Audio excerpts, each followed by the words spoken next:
It's the Forever Knight-A-Thon Season 2. We're recapping and reviewing every single episode of Season 2 of the 1990s Canadian police procedural Forever Knight about a vampire detective taking a bite at a crime. Oh boy, and furthermore, gee whiz. Season 2, Episode 10, Father's Day, is a banger. It focuses on the relationship between Nick and LaCroix, mainly by way of proxy characters Don Thomas Constantine and his son, David Thomas.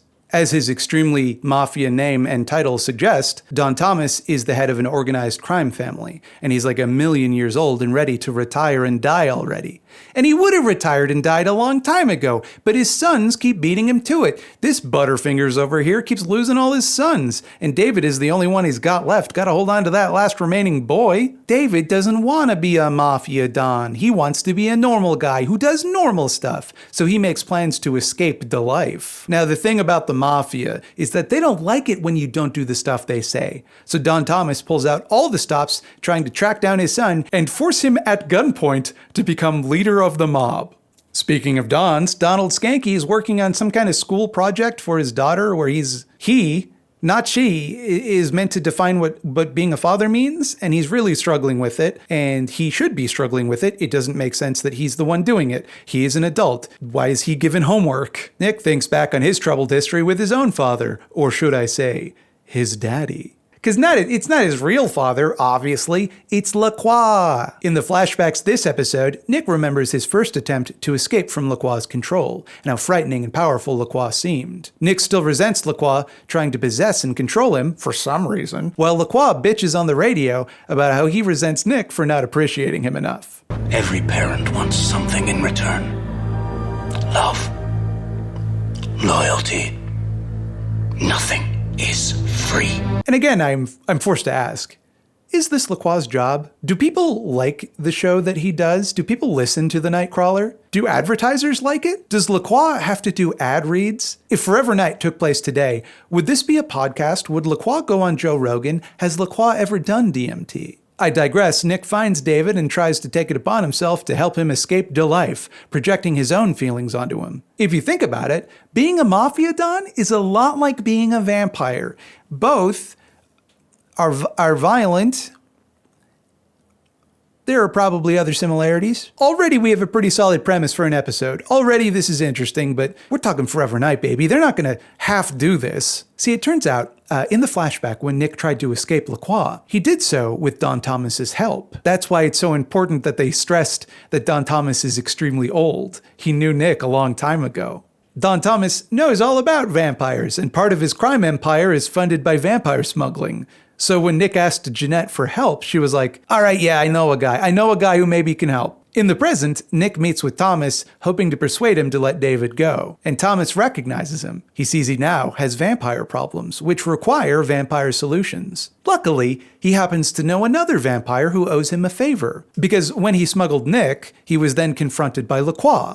He initially tries to cover for Nick, but LaCroix sees that Nick gave Don Thomas the special pocket watch that LaCroix gave him, which is kind of shitty of Nick to do, I guess, from LaCroix's perspective. He was either moved by LaCroix's pretense of fatherly concern or terrified of LaCroix's threats, and gave up Nick's location in return for LaCroix owing him a favor. And here he is. It's time to collect, baby. So, LaCroix is tasked with bringing David back into the fold. He confronts Nick, but it's just a courtesy. He reminds him that he is both more powerful and able to read his mind. So, there's really not a lot Nick can do to stop him, really. Nick appeals to the better angels of LaCroix's nature, which presumably exist, arguing that every father should want what's best for their child, and that he begs LaCroix to give David the freedom that he is unwilling to grant him. And for once, and uncharacteristically, LaCroix seems to consider it. Later, LaCroix meets with Don Thomas, telling him that since David will not be convinced to return, his choices are either let LaCroix kill him or let David go. Don Thomas expounds on how important his legacy is to him, how without it he has nothing, and that he won't allow his hard work to be for nothing. If he can no longer run his empire, his heir must. That is of paramount importance to him, and he will absolutely not let David go and let his entire empire come to ruin. Nick is guarding David as he meets with his family to drive to the airport and start their life anew when LaCroix and Don Thomas ambush them, and for a minute, it seems like shit is about to go down. But then, Don Thomas instead embraces David and gives him his blessing to leave. Stunned at this change of heart, Nick asks LaCroix how he managed to talk sense to Don Thomas. And LaCroix coyly responds that all Don Thomas wanted was someone to look after his empire after he died. So I figured, if he doesn't die, it's not a problem. So LaCroix solved this issue by turning a mafia don into a vampire, which strikes me as though it could prove to have some pretty bad consequences down the line. And you can kind of see Nick internalize this. For a second, he's like, don't know about that one, big guy. But he decides to bite his tongue, which must hurt because, fangs. You really can't ask for LaCroix's help and then act surprised when he helps you in an evil way. That's the best you're going to get from him, man. You just accept it. His heart was in the right place, I guess. And the episode even ends with a tender moment between the two, where Nick extends a heartfelt thank you to LaCroix for helping him. Even though he did it in a fucked up way, he did respect Nick's wishes. He even goes so far as to suggest that maybe he'll be willing to let Nick be more free in the hopes that he finds his way back to him. And Nick hands him back the pocket watch, which he has held onto after all these years. And LaCroix wistfully opens it to read the inscription, "Forever," inside, which has got a sting. It's nice to see a softer side of LaCroix. He spends so much time fucking with Nick, toying with him, being possessive and toxic, but on some level, he does care about him in his own fucked up way. He is an abusive, fucked up guy, so his care comes in abusive, fucked up forms. And that's kind of what family is like sometimes. Sometimes people aren't going to change, and the best you can hope for is that they respect the boundaries you set for them. And in this episode, at least, LaCroix does that. In this episode, that's at least progress. It will, in hindsight, be pretty weird as we see LaCroix do even more fucked upper things in the future, but still, it's sweet, and I like it. I mean, it's not like Nick instantly forgives LaCroix, and LaCroix doesn't really let go of his toxic qualities, so they just kind of have to acknowledge that, they're at a standstill. LaCroix wants to possess Nick, body and mind, but Nick isn't going to give that to him. And at some point, both parties just have to live with it. If he wants any kind of relationship with Nick at all, things can't go on as they have been, and even this control freak maniac has to see that. Or does he? It's interesting to consider how much of this seeming benevolence to Nick is out of genuine care, and how much of it is meant to manipulate him, to behave like Nick wants a father figure to behave, in the hopes that doing so will draw him back in. I mean, the stick hasn't worked, so maybe try switching to the carrot. It's a testament to the strength of his characterization that both seem equally plausible to me. And I haven't focused much on it this season, but it goes without saying that Nigel Bennett's performance cannot be praised enough. Everything about him exudes this menacing intensity. He has this eerie stillness, even when he's just listening to other characters speak. His presence is so strong. He has what I'm told the young people call aura. Wherever he goes, you can just kind of feel how he's the most powerful guy in the room, that his smug confidence is justified. He can do as he pleases. It's so interesting to see him also feel indebted to a mortal, to hold himself to the duty of returning a favor, because while we, the audience, might presume he has no such scruples, he certainly doesn't see himself that way.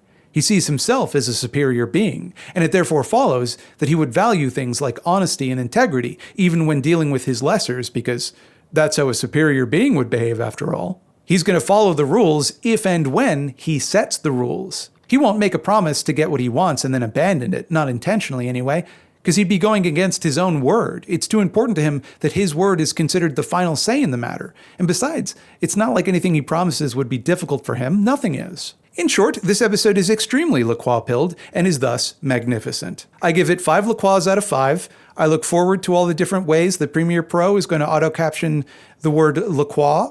A lot of liqueur.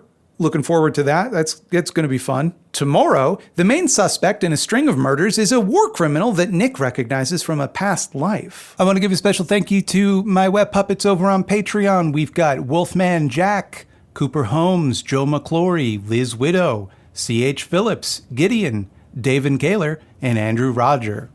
And I, Bobby Duke, the star of the channel, would like to thank these other people who's also the stars of the channel. We got Jay Torney, Connor Patrick Griffin, Rachel Ratt, Cato Moore, Carpad, Josh Manes, and Hyla Tracy. Hope you're enjoying this forever night shit that Mildo insists on doing every year. I don't really get it myself. I don't know. I'm trying to reduce my screen time.